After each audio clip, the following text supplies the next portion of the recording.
स्वागत है आप सभी का। नमस्कार, मैं हूं आपके साथ अमृता चौरसिया। खबरों को विस्तार से जानेंगे, लेकिन शुरुआत हेडलाइंस के साथ। कोरोना वायरस के खिलाफ देश ने किया असाधारण दृढ़ संकल्प और कार्यक्षमता का प्रदर्शन। गणतंत्र दिवस की पूर्व संध्या पर राष्ट्रपति रामनाथ कोविंद का देश के नाम संबोधन। कोरोना संकट से उबरकर भारतीय अर्थव्यवस्था के प्रभावशाली दर से बढ़ने का जताया अनुमान।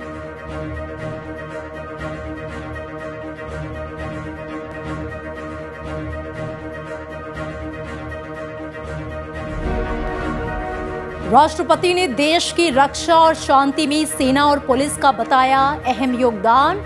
384 सशस्त्र बलों और 939 पुलिस कर्मियों के लिए वीरता पुरस्कारों का ऐलान। गणतंत्र दिवस समारोह में किया जाएगा सम्मानित।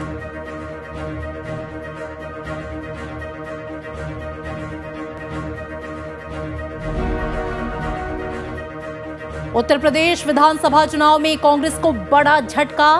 पूर्व केंद्रीय मंत्री और कांग्रेस नेता आरपीएन सिंह बीजेपी में शामिल। उत्तर प्रदेश के तीसरे चरण की 59 सीटों और पंजाब की सभी 117 सीटों की नामांकन आज से शुरू।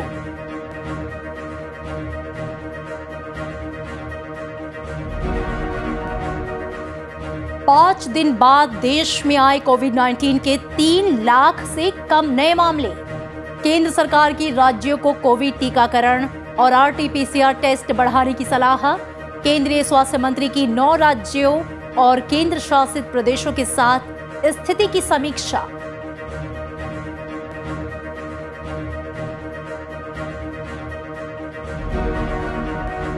और यूक्रेन संकट को लेकर अमेरिका और नाटो देशों के बीच अहम बैठक। पूर्वीय यूरोप में सुरक्षा व्यवस्था को मजबूत करने और रूस पर दबाव बढ़ाने की रणनीति पर चर्चा। हाई अलर्ट पर रखे गए 8,500 अमेरिकी सैनिक।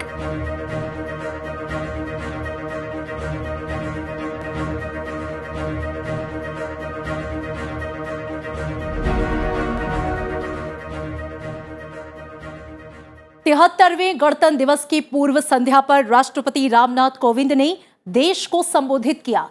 उन्होंने कहा कि मानवता का कोरोना वायरस के विरुद्ध संघर्ष अभी भी जारी है। उन्होंने कहा कि इस महामारी में हजारों लोगों को जान से हाथ धोना पड़ा है। विश्व की अर्थव्यवस्था पर आघात हुआ है। मुझे यह कहते हुए गर्व का अनुभव होता है कि हमने कोरोना वायरस के खिलाफ असाधारण दृढ़ संकल्प और कार्यक्षमता का प्रदर्शन किया। कोविड महामारी का प्रभाव अभी भी व्यापक स्तर पर बना हुआ है, इसलिए हमें सतर्क रहना चाहिए और अपने बचाव में तनिक भी ढील नहीं देनी चाहिए। हमने अब तक जो सावधानियां बरती हैं, उन्हें जारी रखना होगा।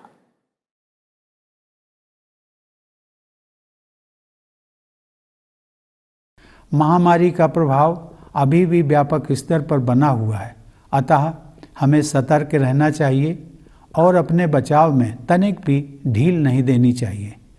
हमने अब तक जो सावधानियां बरती हैं, उन्हें जारी रखना है। मास्क पहनना और सोशल डिस्टेंसिंग बनाए रखना कोविड अनुरूप व्यवहार के अनिवार्य अंग रहे हैं। कोविड महामारी के खिलाफ लड़ाई में वैज्ञानिकों और विशेषज्ञों द्वारा बताई गई सावधानियों का पालन करना आज हर देशवासी का राष्ट्र धर्म बन गया है। राष्ट्रपति ने कहा कि प्रतिकूल परिस्थितियों में भारत की दृढ़ता का यह प्रमाण है कि पिछले साल आर्थिक विकास में आई कमी के बाद इस वित्त वर्ष में अर्थव्यवस्था के प्रभावशाली दर से बढ़ने का अनुमान है। उन्होंने कहा कि हम व्यापक समावेश पर जोर देने के साथ साथ योग्यता को बढ़ावा देने में सक्षम हैं। रोजगार देने तथा अर्थव्यवस्था को गति प्रदान करने में छोटे और मझोले उद्यमों ने महत्वपूर्ण भूमिका निभाई है। हमारे इनोवेटिव युवा उद्यमियों ने स्टार्टअप इकोसिस्टम का प्रभावी उपयोग करते हुए सफलता के नए कीर्तिमान स्थापित किए हैं। राष्ट्रपति रामनाथ कोविंद ने 73वें गणतंत्र दिवस समारोह की पूर्व संध्या पर सशस्त्र बलों के कर्मियों और अन्य के लिए 384 वीरता पुरस्कारों को मंजूरी दी। इसमें 12 शौर्य चक्र, 29 परम सेवा विशिष्ट सेवा मेडल, 13 युद्ध सेवा मेडल, 122 विशिष्ट सेवा मेडल, 4 उत्तम युद्ध सेवा मेडल और 53 अति विशिष्ट सेवा मेडल शामिल हैं। गणतंत्र दिवस के दिन सम्मानित होने वाले सेना के 6 जवानों को शौर्य चक्र पुरस्कार से सम्मानित किया जाएगा। इसमें 5 मरणोपरांत शामिल हैं। 17 मद्रास के नायब सूबेदार श्रीजीत एम को जुलाई 2021 में जम्मू कश्मीर में तलाशी अभियान के दौरान ऑपरेशन में एक आतंकवादी को मारने के लिए मरणोपरांत शौर्य चक्र से सम्मानित किया जाएगा।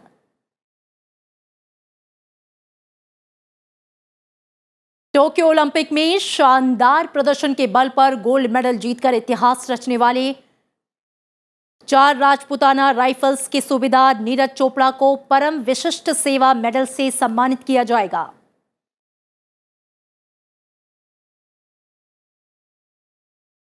देश की सुरक्षा में अदम्य साहस का प्रदर्शन कर सर्वोच्च बलिदान देने वाले वीर जवानों को हर साल गणतंत्र दिवस के मौके पर वीरता पुरस्कार से सम्मानित किया जाता है, जिसमें सेना, सीआरपीएफ, आईटीबीपी और पुलिस के जवान और अधिकारी शामिल होते हैं। इस बार 939 पुलिस कर्मियों को उनके शौर्य के लिए गैलेंट्री अवार्ड से सम्मानित किया जाएगा। इसमें 189 वीरों को पुलिस मेडल से सम्मानित किया जाएगा। वहीं विशिष्ट सेवा के लिए 88 वीरों को राष्ट्रपति का पुलिस मेडल और 662 को सराहनीय सेवा के लिए पुलिस मेडल दिया जाएगा।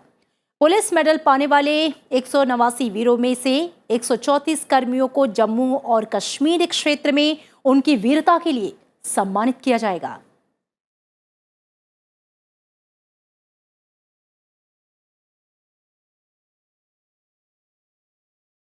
और आइए अब रुक करते हैं बुलेटिन में 5 राज्यों में होने वाले विधानसभा चुनाव से जुड़ी अहम खबरों की ओर।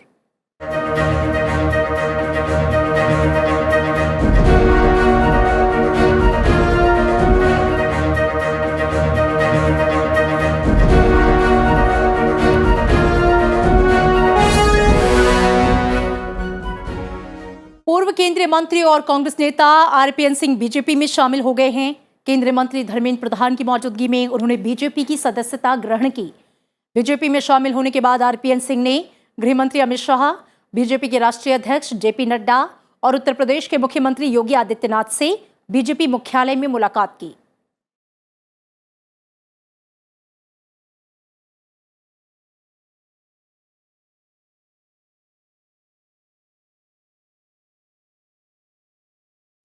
अगर देश में राष्ट्र निर्माण करना है और देश में आगे बढ़ाना है तो मैं एक छोटे कार्यकर्ता के हैसियत से हमारे ओजस्वी प्रधानमंत्री जी के सपनों को पूरा करने के लिए जो भी प्रयास होगा अवश्य करूंगा।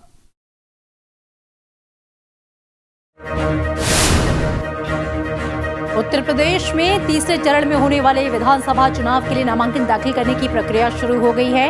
उत्तर प्रदेश में तीसरे चरण का मतदान 20 फरवरी को 16 जिलों के 59 विधानसभा क्षेत्रों में होगा।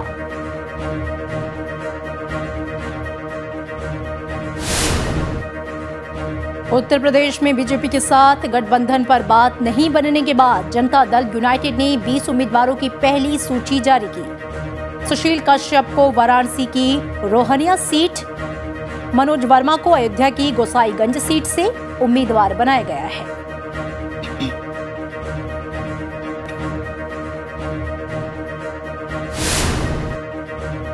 उत्तराखंड के मुख्यमंत्री पुष्कर सिंह धामी हरिद्वार में बीजेपी के प्रदेश अध्यक्ष मदन कौशिक और कैबिनेट मंत्री स्वामी यतीश्वरानंद के नामांकन में शामिल हुए। मुख्यमंत्री ने कहा कि इस बार बीजेपी पिछली बार से अधिक सीटें जीतेगी।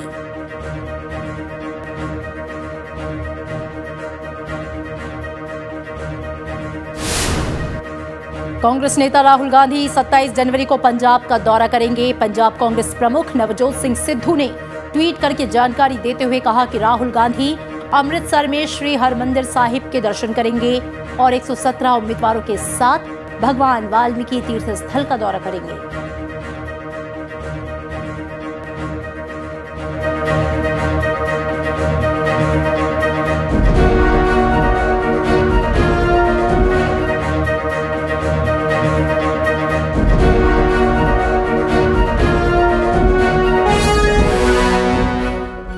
तो ये थी चुनावी खबरें। कुछ और अहम खबरों पर नजर।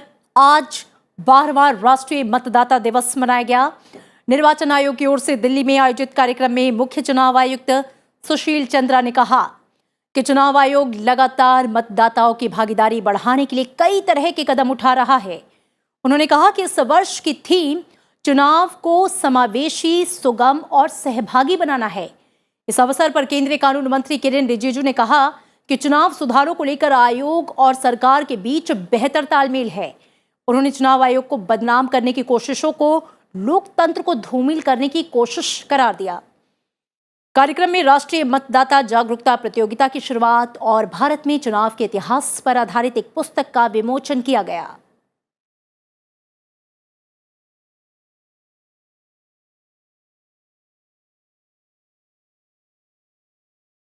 Several initiatives have been taken to increase the participation of women, persons with disabilities, and senior citizens, which are core of the election process.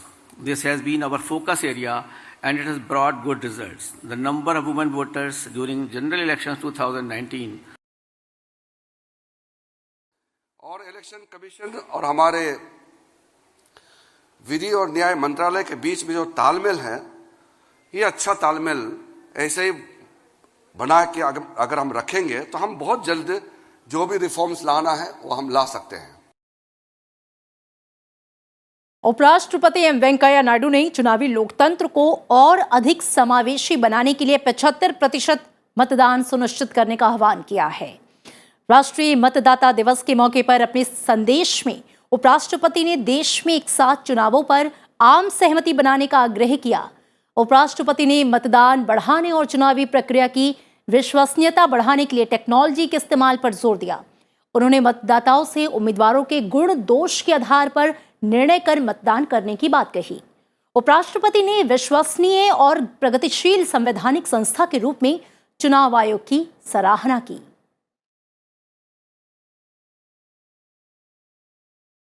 प्रधानमंत्री नरेंद्र मोदी ने चुनावों में कम मतदान प्रतिशत पर चिंता व्यक्त की है। उन्होंने कहा कि भारत जैसे जीवंत लोकतंत्र में इसे बदलना चाहिए। राष्ट्रीय मतदाता दिवस के मौके पर प्रधानमंत्री ने देश भर के बीजेपी कार्यकर्ताओं के साथ नमो ऐप के जरिए संवाद किया। पार्टी कार्यकर्ताओं के साथ बातचीत में प्रधानमंत्री ने एक राष्ट्र, एक चुनाव और एक राष्ट्र, एक मतदाता सूची के मुद्दे पर देश में व्यापक चर्चा पर जोर दिया। उन्होंने कहा कि बार बार चुनाव में जाने से विकास पर असर पड़ता है और हर चीज में राजनीति हावी हो जाती है।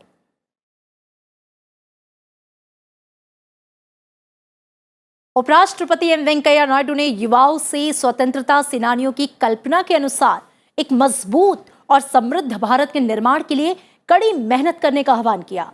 आजादी के अमृत महोत्सव पर आयोजित कार्यक्रम को संबोधित करते हुए उपराष्ट्रपति ने कहा कि ये उन महापुरुषों को सच्ची श्रद्धांजलि होगी जिन्होंने हमारे देश की आजादी के लिए लड़ाई लड़ी। साथ ही उपराष्ट्रपति ने माता पिता और शिक्षकों से युवा पीढ़ी के मन में देशभक्ति की भावना पैदा करने की अपील की। When India became an independent country, there were many skeptics who thought India, with its linguistic and cultural diversities, would not sustain itself as a nation. India proved them all wrong. We proved them wrong because we are all, in spite of our cultural diversity, draw inspiration from a set of core values. और अब बात देश में corona की मौजूदा स्थिति की। देश में लगातार 5 दिनों तक 3 लाख से ऊपर रहने के बाद आज एक दिन में कोविड-19 के मामलों में कमी दर्ज की गई। 3 लाख से कम मामले सामने आए हैं। देश में 2,55,000 नए मामले सामने आए। देश में अभी तक 22,36,842 लोगों का कोरोना वायरस संक्रमण का इलाज चल रहा है, जो संक्रमण के कुल मामलों का 5.62% है। पिछले 24 घंटों की बात करें तो कोविड-19 के उपचाराधीन मरीजों की संख्या में 12,493 की कमी दर्ज की गई। देश में मरीजों के ठीक होने की राष्ट्रीय दर जो है वो 93.15% है।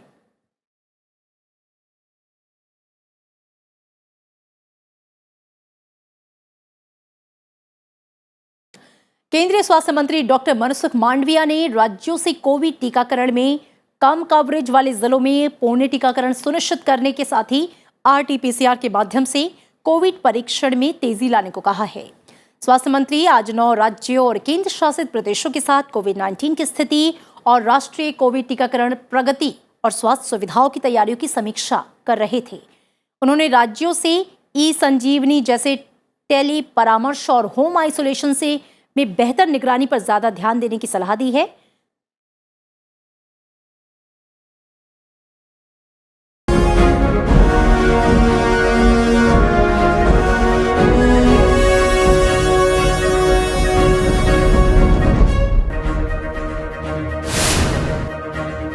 केंद्रीय कृषि मंत्री नरेंद्र सिंह तोमर और मुख्यमंत्री शिवराज सिंह चौहान ने मुरैना के सगोरिया गांव में एक लाभार्थी सम्मेलन में जल जीवन मिशन के तहत 880.57 करोड़ रुपए की परियोजनाओं का उद्घाटन किया।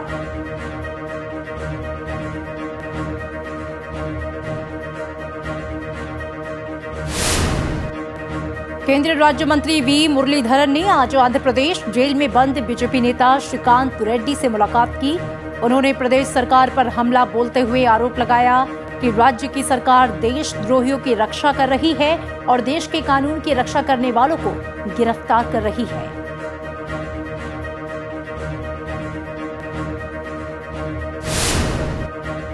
त्रिपुरा के मुख्यमंत्री बिप्लब कुमार देव ने गणतंत्र दिवस के पहले पश्चिम त्रिपुरा जिले में स्थित त्रिपुरा स्टेट राइफल्स के मुख्यालय और शिविरों का जायजा लिया। मुख्यमंत्री ने सैनिकों के कामकाज में सुधार के लिए सैनिकों के साथ बातचीत भी की।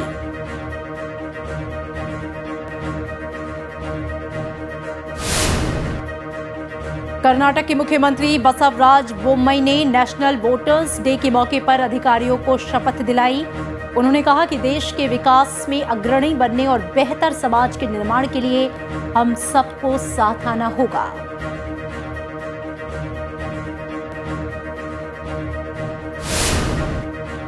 दिल्ली के मुख्यमंत्री अरविंद केजरीवाल ने आज दिल्ली सरकार द्वारा आयोजित गणतंत्र दिवस समारोह में कहा कि कोरोना की सबसे ज्यादा मार दिल्ली वालों ने झेली है, फिर भी वो नहीं चाहते कि लोगों की आजीविका प्रभावित हो। ऐसे में कोविड प्रतिबंधों में जल्द से जल्द ढील दी जाएगी।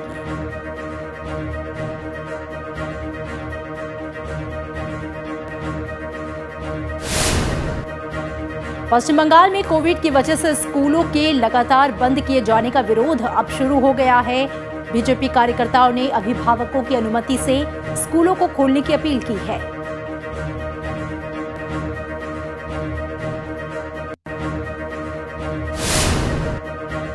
महाराष्ट्र के सेलसुरा में देर रात एक हादसे में 7 मेडिकल छात्रों की मौत हो गई। जान गंवाने वालों में बीजेपी विधायक विजय राहंगाले का बेटा भी शामिल है। प्रधानमंत्री ने हादसे पर दुख जताते हुए जान गंवाने वालों के परिजनों को 2-2 लाख रुपए और घायलों को 50,000 रुपए की अनुग्रह राशि देने की घोषणा की।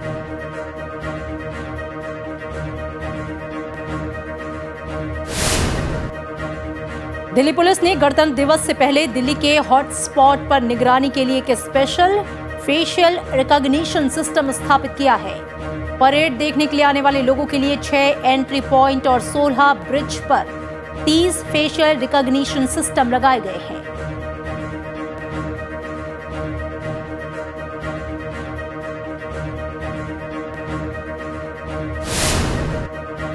आतंकी हमले के अलर्ट के बाद एक तरफ जहां दिल्ली पुलिस चौकस है, तो वहीं दिल्ली पुलिस ने जगह जगह आतंकियों के पोस्टर लगा दिए हैं जिसमें आतंकियों की फोटो और नाम है। पुलिस ने लोगों से आतंकियों के बारे में जानकारी साझा करने की अपील की है।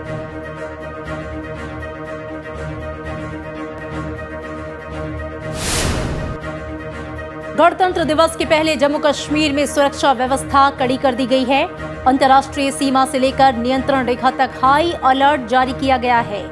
सभी जिलों में पुलिस कई जगहों पर नाके लगाकर वाहनों और संदिग्धों से पूछताछ कर रही है।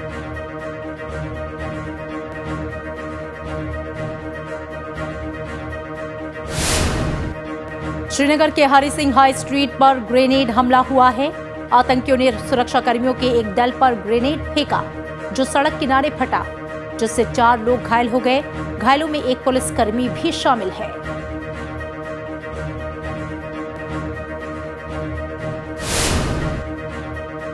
उत्तराखंड में चकराता, मसूरी, धनौल्टी, औली सहित सभी ऊंचाई वाले इलाकों में भारी बर्फबारी हुई है, जिससे इलाके बर्फ की चादर से ढक गए हैं। बर्फबारी से यमुनोत्री हाईवे स्थित कई रास्ते बंद हो गए हैं, जिन्हें प्रशासन द्वारा हटाया जा रहा है।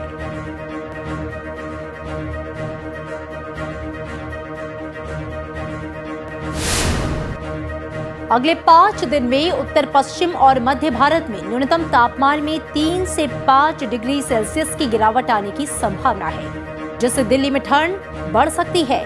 मौसम विभाग के मुताबिक दिल्ली में कल भी घना कोहरा छाया रहेगा।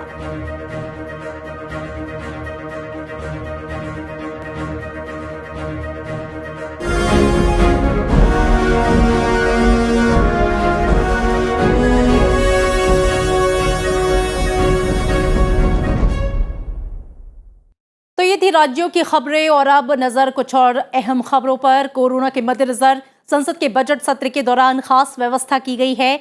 31 जनवरी और 1 फरवरी को छोड़कर 2 फरवरी से सुबह राज्यसभा और शाम 4 बजे से लोकसभा की कार्यवाही होगी। आगामी बजट सत्र के दौरान राज्यसभा की कार्यवाही 31 जनवरी और 1 फरवरी को छोड़कर सुबह 10 बजे से दोपहर 3 बजे तक होगी। 31 जनवरी को राष्ट्रपति के अभिभाषण के बाद कामकाज के लिए उच्च सदन की कार्यवाही दोपहर 2:30 बजे से होगी। वहीं 1 फरवरी को लोकसभा में आम बजट पेश किए जाने के 1 घंटे बाद राज्यसभा की बैठक शुरू होगी और इसी तरह लोकसभा की कार्यवाही 31 जनवरी और 1 फरवरी को छोड़कर शाम 4 बजे से रात 9 बजे तक होगी।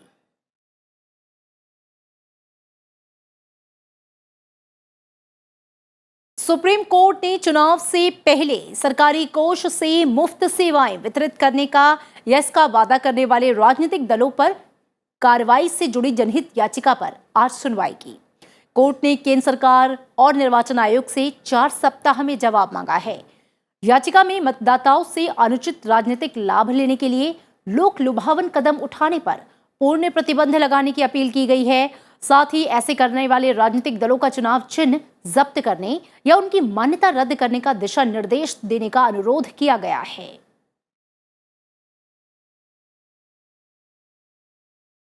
और अमेरिका के राष्ट्रपति जो बाइडेन ने यूक्रेन के खिलाफ रूस के बढ़ते आक्रमण को लेकर नाटो देशों के साथ बैठक की है। इसमें पूर्वी यूरोपीय हिस्से में सुरक्षा व्यवस्था को मजबूत करने के मुद्दे पर चर्चा की गई। वर्चुअल बैठक में यूरोपीय आयोग, यूरोपीय परिषद, NATO, France, Germany, Italy, Poland और ब्रिटेन के नेताओं ने हिस्सा लिया। व्हाइट हाउस की ओर से जारी बयान में यह कहा गया है कि बैठक में नेताओं ने यूक्रेन के खिलाफ रूसी आक्रमण को रोकने के लिए अपने संयुक्त प्रयासों पर चर्चा की। यूक्रेन संकट को देखते हुए अमेरिकी रक्षा विभाग पेंटागन ने कहा कि 8,500 अमेरिकी सैनिक हाई अलर्ट पर रखे गए हैं। इन सैनिकों में combat team, health workers, intelligence और सर्विलांस टीमें शामिल हैं। यूक्रेन के मुद्दे पर रूस और पश्चिमी देशों के बीच चल रहा तनाव उस वक्त और गहरा गया जब नाटो ने पूर्वी यूरोप में अतिरिक्त लड़ाकू विमानों और युद्धक पोतों की तैनाती का ऐलान किया। रूस ने अपने पड़ोसी देश यूक्रेन की सीमा पर तकरीबन 1 लाख सैनिकों और भारी हथियारों की तैनाती कर रखी है।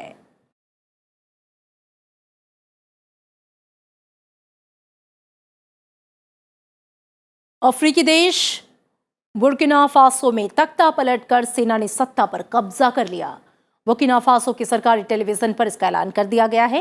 इससे पहले बुर्किना फासो के राष्ट्रपति रोचमार्क क्रिश्चियन काबोरे को बागी सैनिकों ने बंधक बना लिया था। नए सैन्य शासन ने कहा कि उसने बुर्किना फासो के संविधान और नेशनल असेंबली को भंग कर दिया है। ये पिछले 18 महीनों में तीसरा पश्चिमी अफ्रीकी देश है जहां पे इस्लामी चरमपंथी हमलों से निपटने के सरकार के तौर तरीकों को लेकर सेना ने तख्तापलट किया है।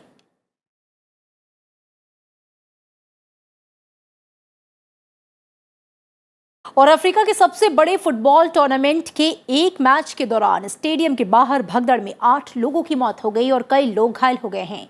ये भगदड़ उस समय नर्सरी पॉल बिया ने कहा कि मरने वालों की संख्या बढ़ सकती है।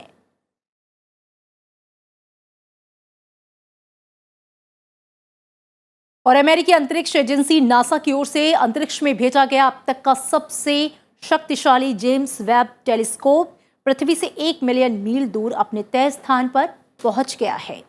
नासा ने ट्वीट करके कहा कि पृथ्वी से लगभग 1 मिलियन मील की दूरी पर दूसरे लैंग्रेज पॉइंट की कक्षा में जेम्स वेब स्पेस टेलीस्कोप को शुरू करने के लिए अपना बर्न सफलतापूर्वक पूरा कर लिया। जेम्स वेब स्पेस टेलीस्कोप अंतरिक्ष में नासा की आंख कहे जाने वाले हबल की जगह लेगा। स्पेस टेलीस्कोप जल्द ही ब्रह्मांड के रहस्य को उजागर करने के लिए काम करना शुरू करेगा, जिसमें ग्रहों से लेकर सितारों तक, नेबुला से लेकर आकाश गंगाओं और उससे आगे तक की सभी ब्रह्मांड का अवलोकन किया जाएगा। जेम्स वेब टेलीस्कोप अंतरिक्ष में 30 दिनों की यात्रा के बाद अपने अंतिम जगह पर पहुंचा है। नासा ने 25 दिसंबर फ्रेंच गुयाना में गुयाना स्पेस सेंटर से इसे सफलतापूर्वक लॉन्च किया था।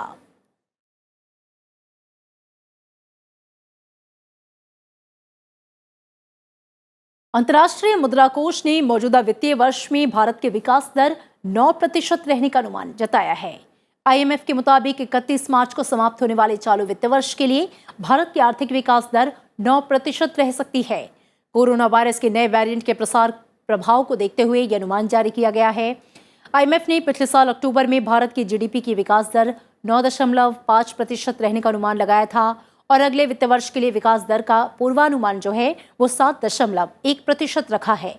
भारत की विकास दर को लेकर आईएमएफ का अनुमान भारत सरकार और भारतीय रिजर्व बैंक के अनुमान से कम है।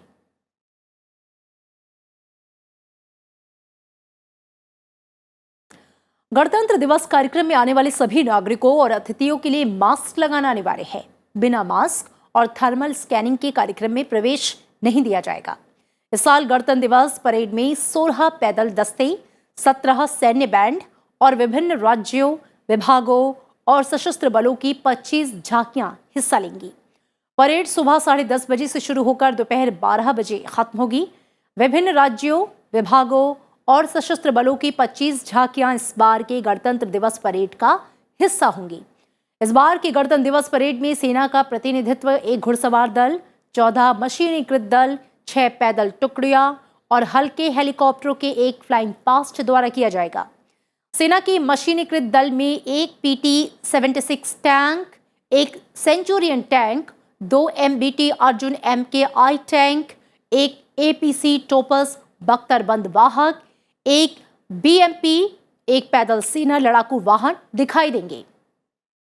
परेड के शुरू होने से पहले प्रधानमंत्री नरेंद्र मोदी राष्ट्रीय समर स्मारक पर माल्यार्पण करके देश के लिए सर्वोच्च बलिदान देने वाले सैनिकों को श्रद्धांजलि देंगे।